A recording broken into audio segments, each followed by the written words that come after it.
So 2024 UPSC notification అయితే వచ్చింది. So దీనికి అప్లై చేసుకునే విధానం ఎలా ఉండాలి? కొన్ని కొత్త రూల్స్ వచ్చినాయి. వాటి గురించి తెలుసుకుందాం. ఇది ఫండమెంటల్గా అయితే మీరు ఆన్లైన్లో అప్లై చేయాలి. upsconline.nic.in ద్వారా. సో ఈ ప్రొసీజర్ గురించి తెలుసుకునే ముందు ఒక అనౌన్స్మెంట్. యూపీఎస్సి ప్రిలిమ్స్ పాంచజన్య అనే పేరుతోటి subject oriented current affairs review ఒక ప్రోగ్రామ్ స్టార్ట్ చేస్తున్నాం. అంటే ఈ ప్రోగ్రాంలో polity, economy, history, geography, science and technology, environment ఇలా సబ్జెక్ట్ ఓరియంటెడ్గా ప్రిలిమ్స్కి సంబంధించిన కరెంట్ అఫైర్స్ రివ్యూ అనమాట. ఇందులో స్టాటిక్ సబ్జెక్ట్ రివ్యూ అవుతుంది. దాంతోపాటు మెయిన్ సబ్జెక్ట్ రివ్యూ అవుతుంది. కరెంట్ అఫైర్స్ రివ్యూ అవుతాయి. సో ఇది 26th నుంచి మొత్తం ఆ, 6 సబ్జెక్టులకు సంబంధించినటువంటి ఈ ప్రోగ్రాము 60 days ఉంటుంది. సో ప్రతి సబ్జెక్ట్ ఓరియంటెడ్గా అంటే polity current affairs, economy current affairs ఇట్లా అండ్ మొత్తం 6 subject specified grand tests on current affairs. So దీనికి అటెండ్ అవ్వడానికి ఇక్కడ ఉన్న క్యూఆర్ కోడ్ని స్కాన్ చేయండి, లేకపోతే డిస్క్రిప్షన్లో లింక్ క్లిక్ చేయండి. సో ఈ అప్లికేషన్ విధానంలో ఫస్ట్ చేయాల్సింది ఏంటంటే ఓటీఆర్. ఓటీఆర్ అంటే one time registration. First time ఎవరైతే అప్లై చేస్తున్నారో వాళ్ళు. ఈ ఓటీఆర్ అనేది యూపీఎస్సీ వెబ్సైట్లో అంటే upsconline.nic.inలో ఈ ఓటీఆర్ చేసుకోవచ్చు. అంటే వన్ టైం రిజిస్ట్రేషన్ చేసుకోవాలి. ఇట్ ఇది లైఫ్ టైం ఉంటుందన్నమాట. So to be registered only once in the life time. So this can be done any time through out the year. So ఇది ఓన్లీ అప్లికేషన్ పెట్టుకునే టైంలోనే కాకుండా ఏ టైంలో అయినా సరే మీరు దీన్ని రిజిస్టర్ చేసుకోవచ్చు. ఇప్పుడు మీరు అప్లై చేస్తుంటే ఇప్పుడు దీన్ని ఓటీఆర్ రిజిస్టర్ చేసుకోవాలి. ఒకవేళ మీరు ఆల్రెడీ ఓటీఆర్ రిజిస్ట్రేషన్ చేసుకుని ఉండుంటే ఎవరైతే రిపీటర్స్ ఉంటారో వాళ్ళు, మీరు డైరెక్ట్గా ఆన్లైన్ అప్లికేషన్, ఎగ్జామ్కి సంబంధించిన ఆన్లైన్ అప్లికేషన్ పెట్టేసుకోవచ్చు. సో దీనికి అప్లికేషన్ పెట్టుకోవడానికి 2 స్టెప్స్. ఫస్ట్ ఓటీఆర్ రిజిస్ట్రేషన్ ఉండాలి. ఒకవేళ ఆల్రెడీ రిజిస్ట్రేషన్ ఉంటుంటే సెకండ్ స్టెప్ డైరెక్ట్గా వెళ్ళిపోవడమే, filling up the online application. So ఈ ఓటీఆర్లో ఎవరైనా మాడిఫికేషన్ చేసుకోవచ్చా? So modification is allowed only once in a life time after the registration at OTR platform. Only కేవలం ఒకసారి మాత్రమే మాడిఫికేషన్ అనుమతించబడుతుంది. పేరు చేంజ్ ఇచ్చిన ఇటువంటివి అనమాట. The change in the OTR is available till expiry of 7 days from the next day after the closure of application window of his first final application for any examination of the commission.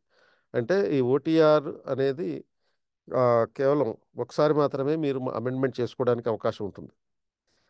And suppose మీరు UPSC 2024కి apply చేస్తున్నారు అనుకోండి, ఇది last day అయిపోయిన తర్వాత అంటే 5th March last day, 7 రోజుల పాటు ఈ ఓటీఆర్లో మాడిఫికేషన్ చేసుకోవడానికి అవకాశం ఉంటుంది. కాబట్టి మీరు ఓటీఆర్లో గనక మాడిఫికేషన్లు చేసుకోదలుచుకుంటే ఈ 2024 యూపీఎస్సీ ఎగ్జామ్కి last date of application 5th March. So ఇంకొక 7 రోజుల తర్వాత అంటే 5th March నుంచి 7 రోజుల వరకు మీరు మాడిఫికేషన్ చేసుకోవచ్చు. అంటే March 12th వరకు ఈ మాడిఫికేషన్లకి యూపీఎస్సీ అనుమతిస్తుంది. మరి అప్లికేషన్లో ఏమైనా మార్పులు చేసుకోవచ్చా? ఈ అప్లికేషన్లో మార్పులు కూడా ఈ సంవత్సరం నుంచి ఇంట్రడ్యూస్ చేశారు.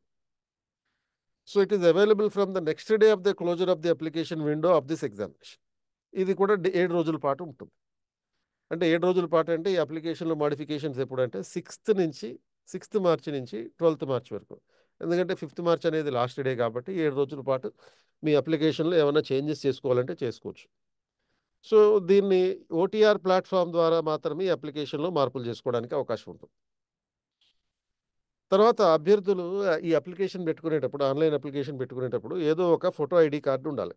అంటే సెంట్రల్ గవర్నమెంట్ కానీ స్టేట్ గవర్నమెంట్ కానీ ఇష్యూ చేసినటువంటి ఫోటో ఐడి కార్డు.